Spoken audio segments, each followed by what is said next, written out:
So next heading magnetic dipole moment due to spin. നമ്മൾ ഇന്നലെ magnetic dipole moment due to orbital motion ആയിരുന്നു. Now magnetic dipole moment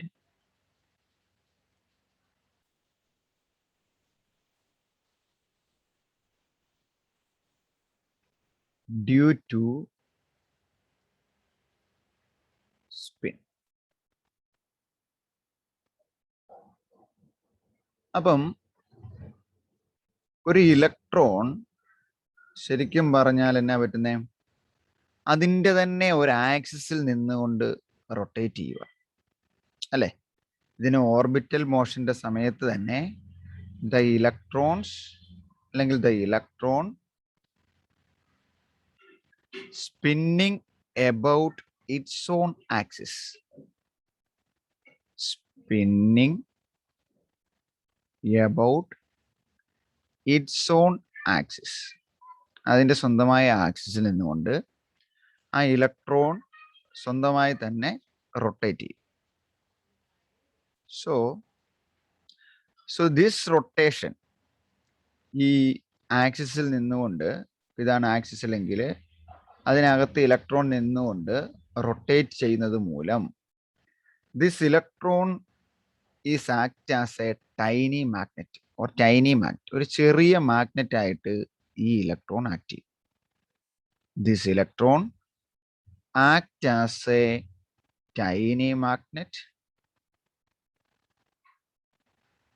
and it has a net magnetic dipole moment due to spin.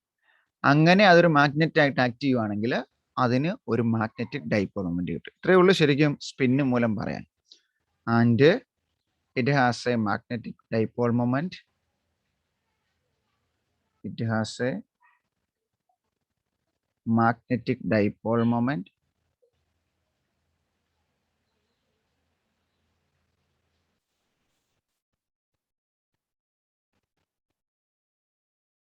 Due to spin. പക്ഷേ the value of this magnetic dipole moment due to spin is very difficult to calculate. ഇപ്പം നമ്മൾ പറയുന്ന ഒരു electron surround അല്ലെങ്കിൽ സർക്കിളിലാണ് ഇരിക്കുന്നത് അല്ലെങ്കിൽ round shape ആണെന്നൊക്കെ പറഞ്ഞാൽ പോലും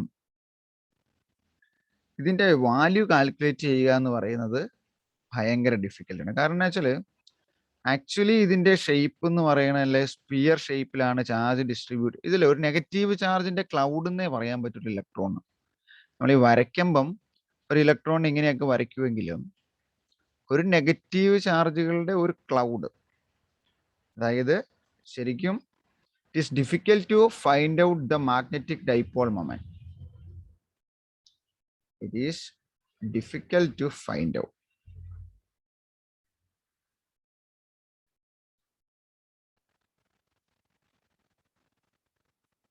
എന്താണ് കാരണം ഞാൻ പറഞ്ഞത്? കാരണം എന്നാന്ന് ചോദിച്ചാൽ ഒരു മാഗ്നറ്റിക് മൊമെന്റ് ഒരു പർട്ടിക്കുലർ എന്നാ പറയണേ ഷേപ്പോ അങ്ങനെ കൃത്യമായിട്ട് നമുക്കറിയാൻ പറ്റുമായിരുന്നെങ്കിൽ നമുക്ക് കണ്ടുപിടിക്കാം ഈസി ആയിട്ട്. പക്ഷേ ഇവിടെ നമ്മുടെ കാര്യത്തിൽ ഈ ഇലക്ട്രോൺ എന്ന് പറയുന്നത് actually we don't know the real actual shape of the electron.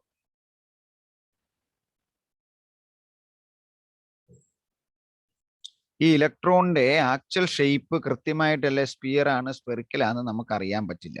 So ഈ ഇലക്ട്രോണിന്റെ ഷേപ്പ് കൃത്യമായിട്ട് അറിയത്തില്ലാത്തത് കൊണ്ട് we can say that it is a distribution of negative charges. ഇതൊരു ഇലക്ട്രോൺ എന്ന് പറയുന്നത് ഒരു ചാർജിന്റെ ഡിസ്ട്രിബ്യൂഷനാണ്. It is a distribution of charge distribution. അത്രയും മാത്രമേ നമുക്ക് ശരിക്കും അതിനെക്കുറിച്ച് പറയാൻ പറ്റുള്ളൂ. സോ ഒരു ഇലക്ട്രോൺ അതിന്റെ സ്വന്തമായ ആക്സിസിൽ നിന്നുകൊണ്ട് റൊട്ടേറ്റ് ചെയ്യുമ്പോൾ it act as a tiny magnet. ആ ഒരു ടൈനി മാഗ്നറ്റ് ആണെങ്കിൽ it has a magnetic moment due to the spin. But we can find out the actual value of magnetic dipole moment due to spin. നേരത്തെ നമുക്ക് orbital മോഷന്റെ കേസിൽ നമ്മൾ 5ഉം 6ഉം ഒക്കെ വെച്ച് കൃത്യമായിട്ട് എക്സ്പ്ലെയിൻ ചെയ്ത് കണ്ടുപിടിച്ചു. പക്ഷേ സ്പിൻ മാഗ്നറ്റിക് മൊമെന്റ് അല്ലെങ്കിൽ സ്പിൻ മാഗ്നറ്റിക് മൊമെന്റ് കൃത്യമായ വാല്യൂ നമുക്ക് കണ്ടുപിടിക്കാൻ പറ്റില്ല. So we assumes at. നേരത്തെ നമ്മൾ മ്യൂവലിന്റെ വാല്യൂ ഇന്നലെ എന്നാ എഴുതിയത് ആഷ്ന? മ്യൂവലിന്റെ വാല്യൂ എങ്ങനെയായിരുന്നു? E/r² 2m into PL എന്നായിരുന്നു. ഹിയർ ഓൾസോ നമ്മൾ ഈ വാല്യൂ അസ്യൂം ചെയ്യുവാണ്. Mu s is equal to 2 times of E/2m into PL പകരം PS. ഈ മ്യൂഎൽ എന്ന് പറയുന്നത് ഇന്നലെ ചെയ്തതാണ്. E/2m ഇൻറ്റു PL എന്നായിരുന്നു.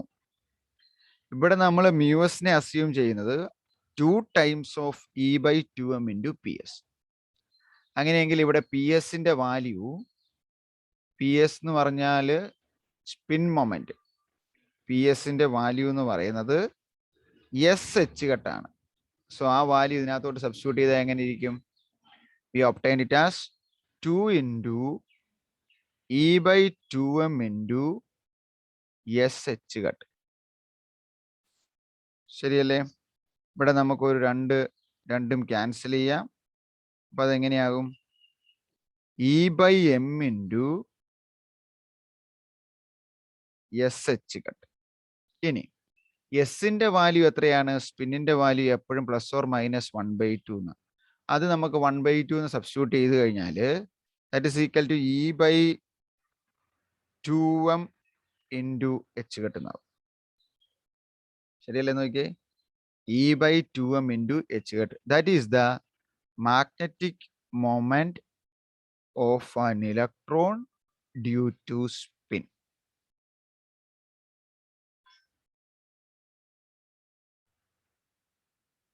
The presence of the orbital magnetic moment and spin magnetic moment is explained by the experiment Stern-Gerlach experiment. വേണമെങ്കിൽ ഒന്ന് ഓർത്ത് കേട്ടോ. STERN Stern-Gerlach experiment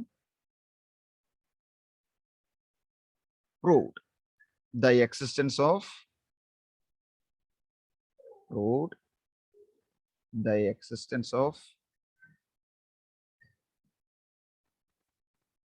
both orbital and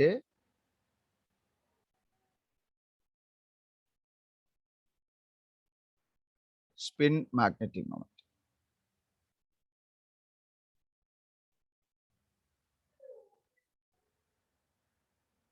okay, അപ്പൊ എക്സ്പെരിമെന്റ് ഏതാന്ന് ഈ ആൻസറിന്റെ കൂടെ അതും കൂടെ അങ്ങ് എഴുതി വെച്ചേക്കുവാണെങ്കിൽ പെർഫെക്ഷൻ ആയിക്കോളും. So Stern-Gerlach experiment proved the existence of both orbital and spin magnetic moment.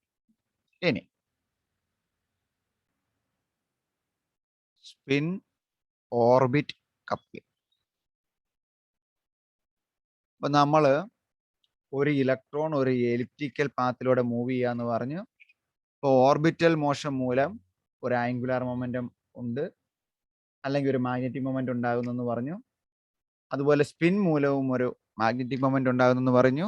ഇനി നമ്മൾ പറയുന്നത് ദ സ്പിന്നും ഓർബിറ്റ് മാഗ്നറ്റിക് മൊമെന്റും തമ്മിലുള്ള interaction. That means the interaction between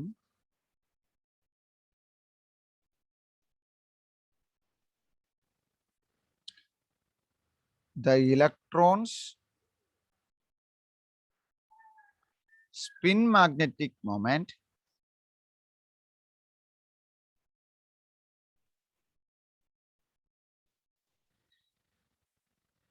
and orbital magnetic moment.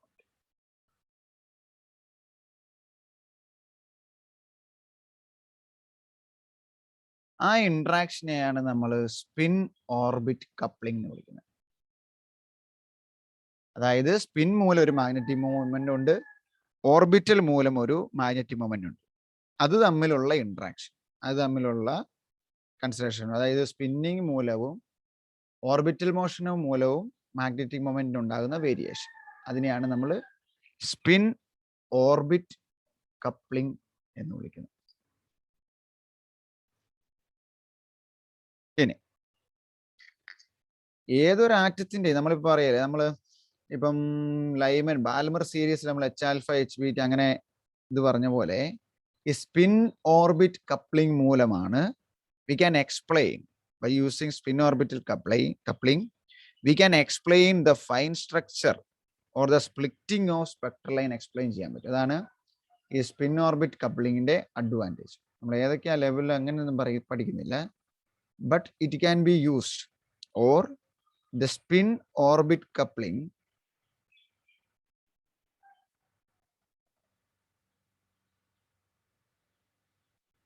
explains the fine structure of spectral line, or explain the splitting of the spectral lines. Splitting of the spectral lines. ഇപ്പം നമ്മൾ എല്ലിന്റെ value എത്രയാ? 1 എന്നിരിക്കട്ടെ. M എല്ലിന് ഏതൊക്കെ value ഉണ്ടെന്നാ പറഞ്ഞേ? -1, 0, 1. അപ്പൊ അതിനിങ്ങനെ 3 സ്റ്റേറ്റ് എം എല്ലിന് പോസിബിൾ ആണ്.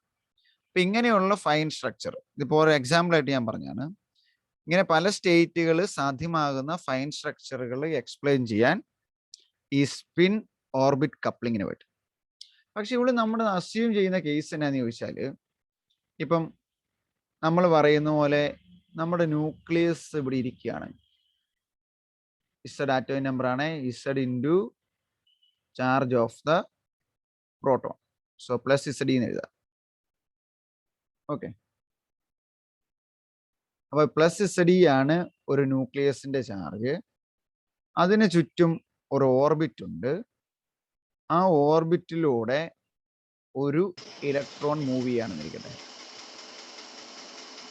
ഇതൊരു ഓർബിറ്റ് ആണ്. ഈ ഓർബിറ്റിലൂടെ ഒരു ഇലക്ട്രോൺ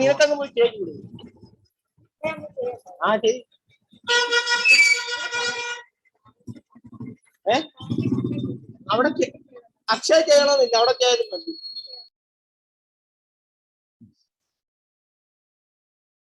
ഇതിലൂടെ ഒരു ഇലക്ട്രോൺ മൂവ് ചെയ്യാണ്. ഇപ്പൊ നമുക്ക് ഈ ഡയറക്ഷനിലാണ് മൂവ് ചെയ്യുന്നതെങ്കിൽ ഒരു സ്ട്രെയിറ്റ് ലൈൻ കൊണ്ടല്ല, ടാൻജന്റ് കൊണ്ട് നമുക്ക് അതിന്റെ വെലോസിറ്റിയുടെ ഡയറക്ഷൻ വരയ്ക്കാം. ഇവിടെയാണ് ടാൻജന്റ് വരച്ചാൽ മതി. ഇതാണ് ആ ഇലക്ട്രോണിന്റെ വെലോസിറ്റിയുടെ direction. Let R is the radius of this orbit. ഈ ഓർബിറ്റിന്റെ റേഡിയസ് സ്മോൾ ആർ ആണെന്ന് ഇരിക്കട്ടെ. ഇനി നോക്കിയേ, ഇത് നമ്മള് ഒരു ക്ലാസിക്കൽ വ്യൂ എന്നൊക്കെ പറഞ്ഞാൽ ക്വാണ്ടം മെക്കാനിക്കൽ അപ്രോച്ച് ഉണ്ട്, സ്റ്റാറ്റിസ്റ്റിക്കൽ മെക്കാനിക്കൽ അപ്രോച്ച് ഉണ്ട്. ക്ലാസിക്കൽ എന്ന് പറഞ്ഞു കഴിഞ്ഞാൽ ന്യൂട്ടൺ ബേസിൽ, അതായത് ഒരു ഫ്രെയിം ഓഫ് റെഫറൻസിൽ നോക്കുവാണെങ്കിൽ, ഇതിപ്പം ഈ ന്യൂക്ലിയസിൽ നിന്നുകൊണ്ട് നോക്കുമ്പം ഇലക്ട്രോൺ ഇതിന് ചുറ്റും കറങ്ങുന്നു. ശരിയല്ലേ ആഷ്ന? അല്ലേ? അല്ലേ അതിന്റെ അർത്ഥം? ഇനി തിരിച്ചാണെങ്കിൽ ഇലക്ട്രോൺ സ്റ്റേബിൾ ആയിട്ട് നിർത്തുവാണെങ്കിൽ നമുക്ക് എന്ത് തോന്നും? ഇലക്ട്രോണിന് ചുറ്റും ഈ ന്യൂക്ലിയസ് റിവോൾവ് ചെയ്യുവാൻ തോന്നും. So that is A second condition. ഈ രണ്ട് കണ്ടീഷനും നമുക്ക് ശരിക്കും പറഞ്ഞാൽ ഇവിടെ അസ്യൂം ചെയ്യാൻ പറ്റും. So in classical view we can assume that the electron is revolving around the nucleus with nucleus ന്റെ ചാർജ് പ്ലസ് എസ്ഡിയും ഇതിന്റെ ചാർജ് ചെയ്യും. ഇനി when viewed from electron, ഇത് viewed from nucleus, AEW, viewed from nucleus, this is viewed from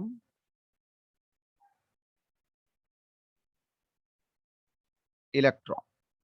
ഇലക്ട്രോണിൽ നിന്നുകൊണ്ട് നോക്കുവാണെങ്കിൽ, നമ്മൾ ഈ relativity ഒക്കെ പറയുന്ന പോലെ ഇലക്ട്രോണിൽ നിന്നുകൊണ്ട് നോക്കുവാണെങ്കിൽ ഇതിന് ചുറ്റും ആ സെയിം മുമ്പ് പറഞ്ഞ അതേ റേഡിയസിന്റെ അളവിലുള്ള ഓർബിറ്റിലൂടെ, ആ റേഡിയസ് ആണെങ്കിൽ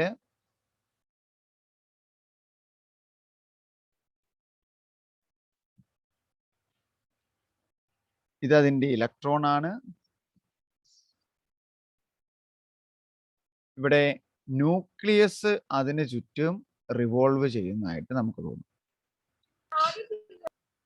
ഇപ്പൊ ന്യൂക്ലിയസിന് വരയ്ക്കുകയാണെങ്കിൽ ന്യൂക്ലിയസിന്റെ ചാർജ് പ്ലസ് എസ്ഡി ആണ്. ന്യൂക്ലിയസ് ഇപ്പൊ ഈ ഡയറക്ഷനിലാണ് വെലോസിറ്റി എങ്കിൽ ടാൻജന്റ് വരച്ചാൽ V gives the velocity.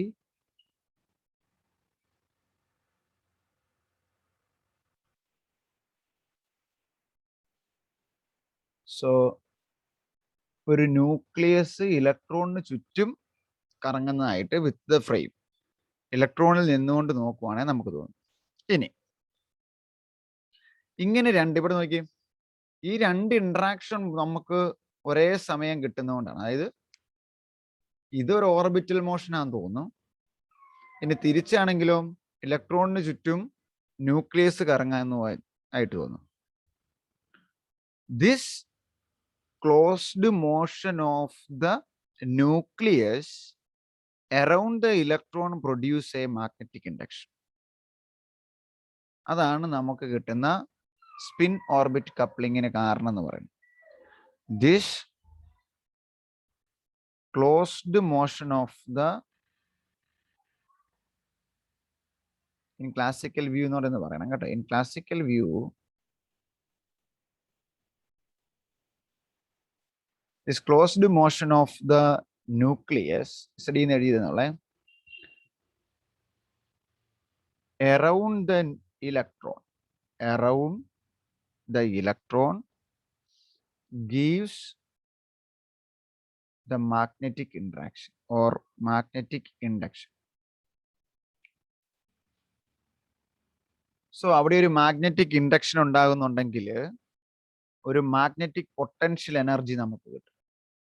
So the magnetic potential energy PE, potential energy, due to spin orbit interaction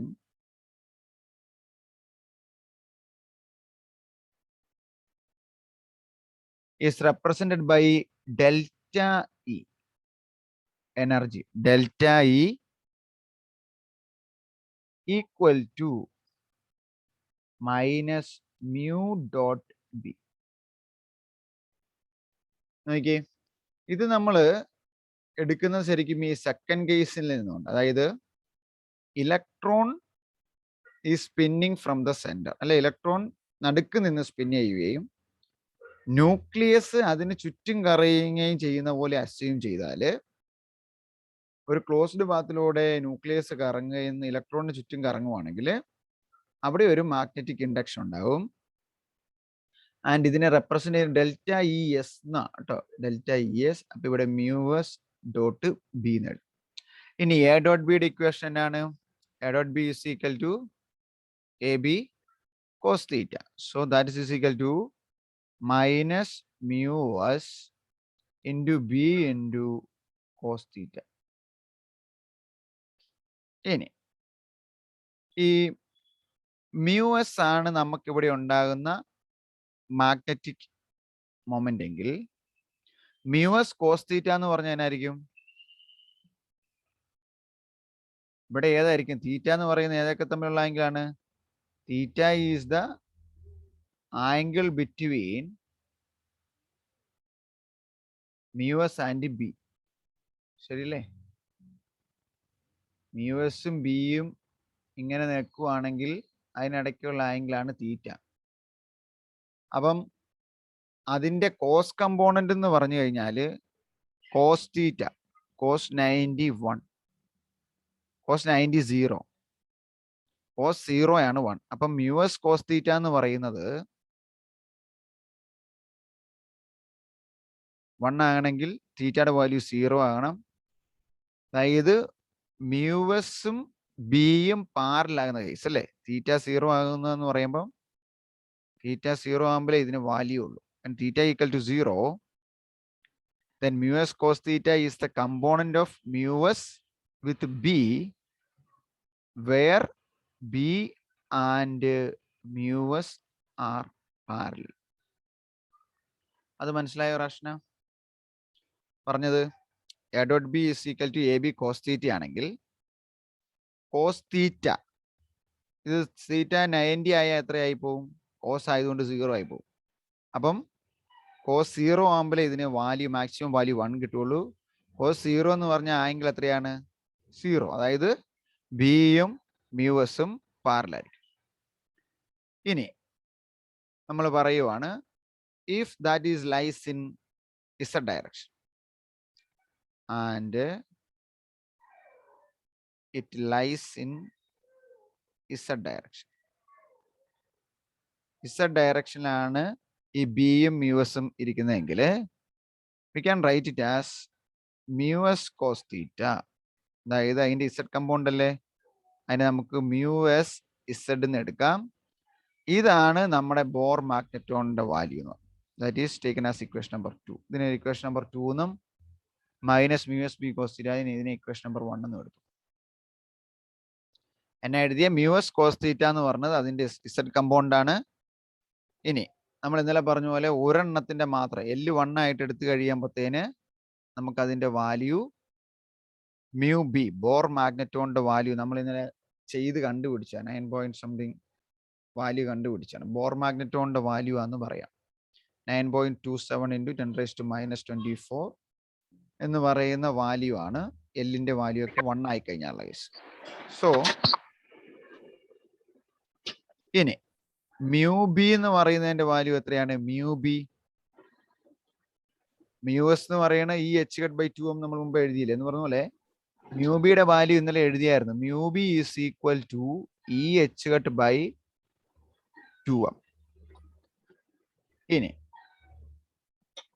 minus mu S B cos theta ആണ് അല്ലേ?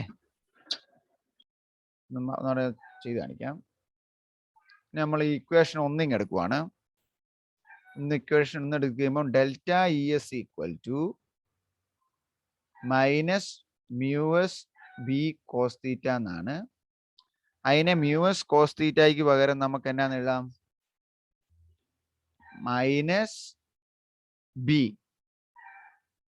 ഇൻറ്റു മ്യൂ എസ് കോസ് തീറ്റയ്ക്ക് എന്നാ നമ്മൾ കണ്ടുപിടിച്ചേ? മ്യൂ എസ് കോസ് തീറ്റ എന്ന് എഴുതാം, അല്ലെ mu S Z എന്ന് എഴുതാം, അല്ലെ മ്യൂ ബി എന്ന് എഴുതാം. അപ്പൊ minus B into mu B. ഇനി ഇത് സ്പിന്നിന്റെ കേസ് ആയതുകൊണ്ട് we can write it as delta E S equal to plus or minus mu B. ആദ്യം എഴുതുവാണ് mu B into B. This is the expression for the potential. വലിയ കാര്യമൊന്നുമില്ല. Delta E S equal to minus mu S dot B, അത് B cos theta ആവും. Cos theta Z ഡയറക്ഷനിലാണെങ്കിൽ mu S Z എന്ന് എഴുതാം. അത് ബോർ മാഗ്നറ്റോണിന്റെ value ആണെങ്കിൽ നമുക്ക് എന്നാ ചെയ്യാൻ പറ്റും? ഈ ബി കോസ് തീറ്റാനെ മ്യൂ എസ് കോസ് തീറ്റയ്ക്ക് പകരം മ്യൂ ബി എന്ന് കൊടുക്കാം, അല്ലെങ്കിൽ മ്യൂ എസ് Z എന്ന് കൊടുക്കാം, തെറ്റൊന്നുമില്ല. Or plus or minus mu S Z into B. This is the final expression for the potential energy due to spin orbit interaction. ഇനി ഒരു കേസിൽ പൊട്ടൻഷ്യൽ എനർജി 0 ആയിരിക്കും. എപ്പോഴാണ്? ഈ പൊട്ടൻഷ്യൽ എനർജി ഡെൽറ്റ ഇയുടെ വാല്യൂ 0 ആകുന്ന ഒരു കേസ് നമ്മുടെ ടെക്സ്റ്റിൽ പറഞ്ഞിട്ടുണ്ട്. That means when L equal to 0, L 0 ആണെങ്കിൽ അത് ഏത് ഓർബിറ്റ് ആയിരിക്കും? ഉണ്ണിമായ. L 0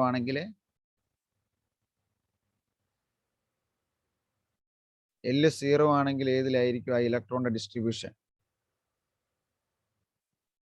ഉണ്ണിമായ കേൾക്കാവോ? ഹലോ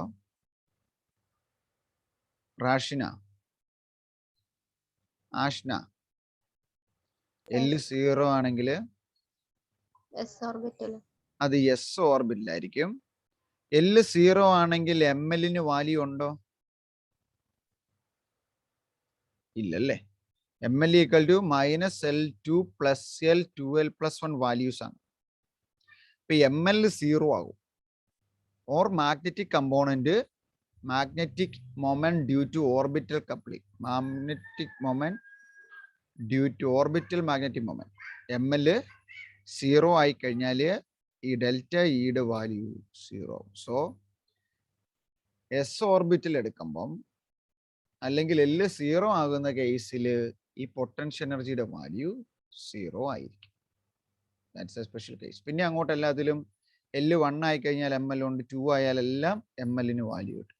ഈ കേസിൽ മാത്രം ML വാല്യൂ 0 ആയിരിക്കും.